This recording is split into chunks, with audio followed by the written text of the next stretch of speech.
Bonjour mes chers amis et bienvenue à cette animation de bonne semaine.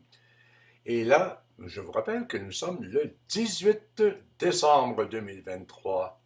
Alors c'est bien comme ça de vous accorder une pause de 10 ou 12 minutes dans toutes vos préparations des festivités de Noël et du jour de l'an, dans votre magasinage. Donc on va prendre comme ça un petit 10 minutes pour relaxer.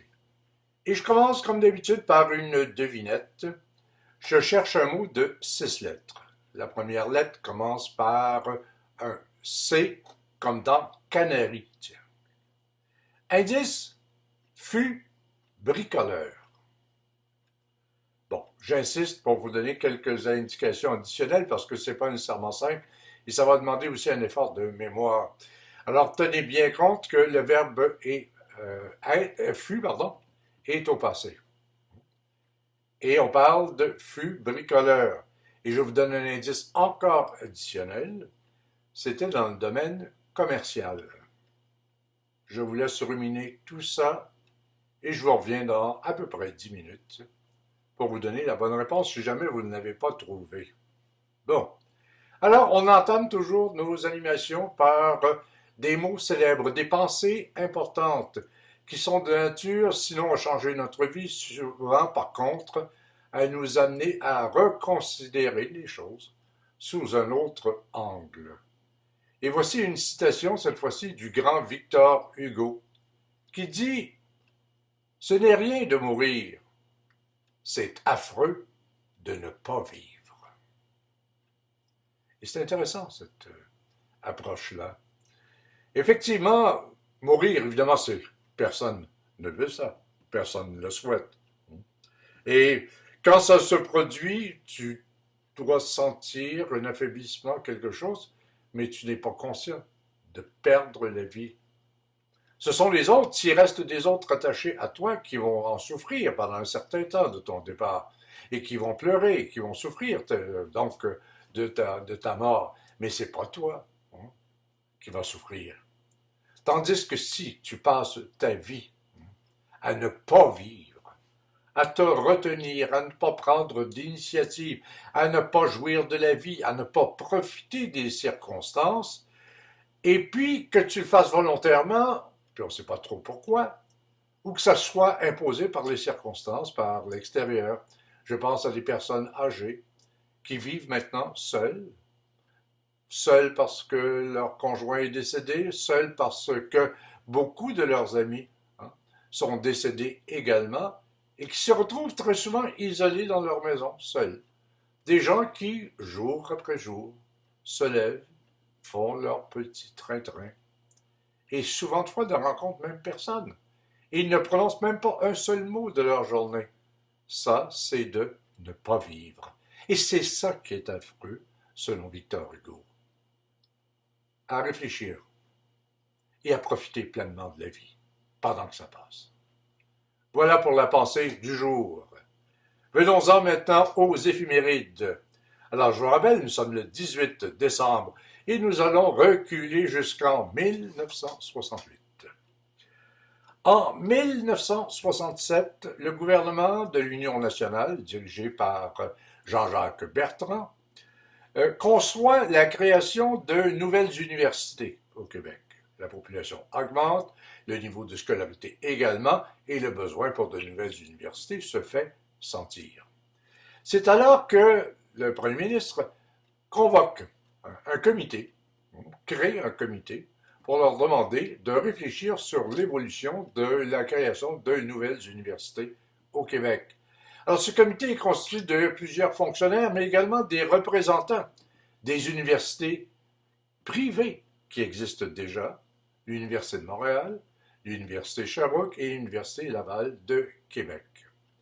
Et peu de temps après, on arrive comme ça avec une recommandation qui est de dire, bon, mais voici, on devra, dans le futur, créer un certain nombre de nouvelles universités, mais on ne veut pas que ça se fasse comme ça dans le désordre et dans des règles différentes.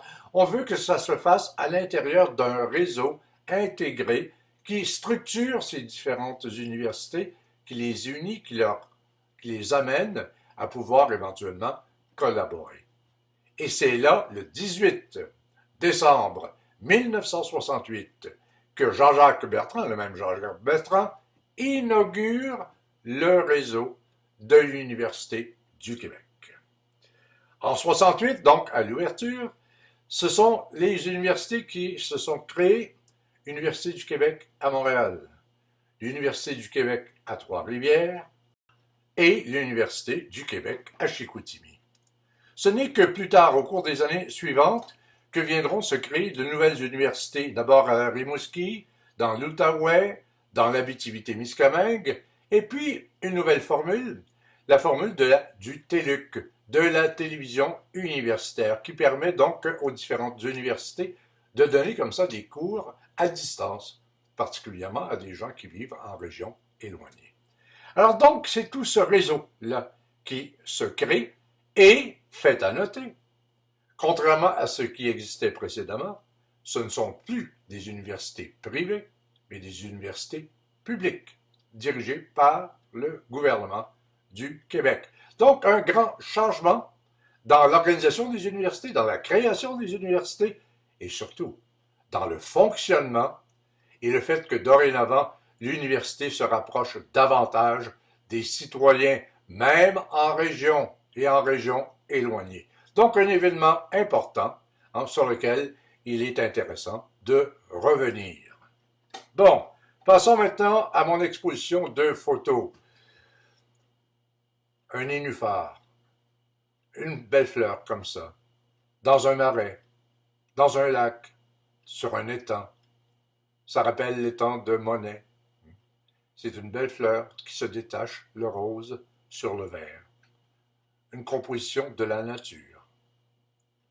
La suivante, je vous amène à Sainte-Rose-de-Laval, chez nous presque, à la porte, au village, sur le bord de la rivière des Mille-Îles, coucher de soleil, donc, sur la rivière des Mille-Îles. D'ailleurs, cette photo-là, si on la regarde rapidement, on a l'impression que c'est la photo qui a été utilisée, ou qui ressemble beaucoup à la photo qui a été utilisée sur les anciennes cartes d'assurance maladie du Québec. Mais, ceci étant dit, c'est une belle photo. Regardez le soleil couchant qui se reflète encore dans la rivière. Si vous avez de bons yeux, vous allez voir sur la rive, il y a là encore des canards, des mouettes qui se promènent et qui se baladent au gré des saisons. C'est un beau paysage. C'est un moment de quiétude, juste avant la nuit. Et puis, de Sainte-Rose, maintenant, on fait un grand pas. On franchit l'Atlantique, puis on s'en va sur les bords du Rhin. Et tout proche d'un village viticole important, tout en hauteur, impressionnant, les vignes. Et on a cette sculpture. Sculpture pour le moins originale, très moderne, qui figure, on pense, un lion. Mais pas notre lion tel qu'on le voit habituellement, vraiment avec beaucoup d'imagination et un style quand même élégant. On ne sait pas si ce lion porte un fromage dans sa patte, mais ça lui ressemble.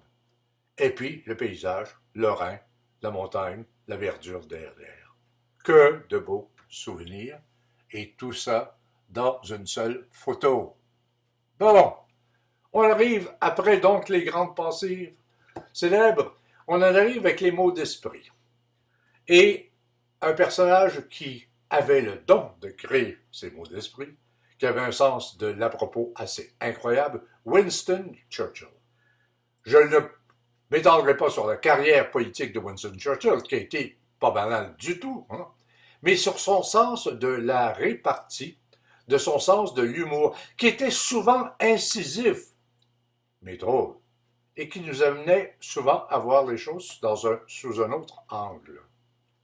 Par exemple, dans une soirée où il prenait un coup, mais un coup sérieux comme d'habitude, là, il rencontre beaucoup de gens, on jase, c'est bon, et puis il y a une dame qui s'approche et qui dit « Monsieur Churchill, vous êtes vraiment désagréable.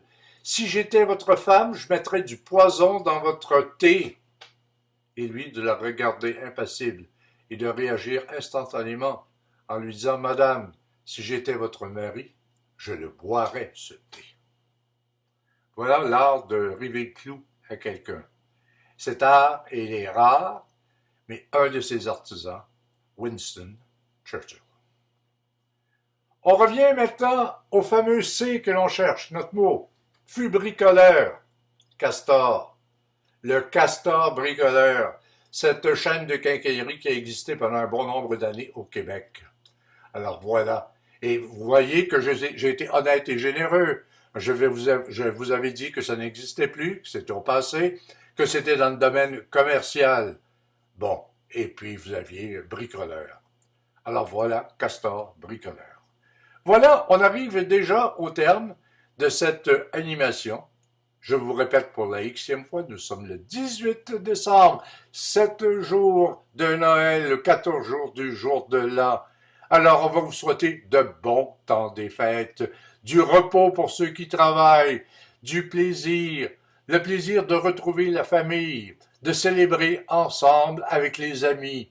Alors, mes chers amis, joyeux Noël, bonne année, et nous nous verrons au début de janvier pour de nouvelles animations, cette fois-ci en 2024. Bonne journée.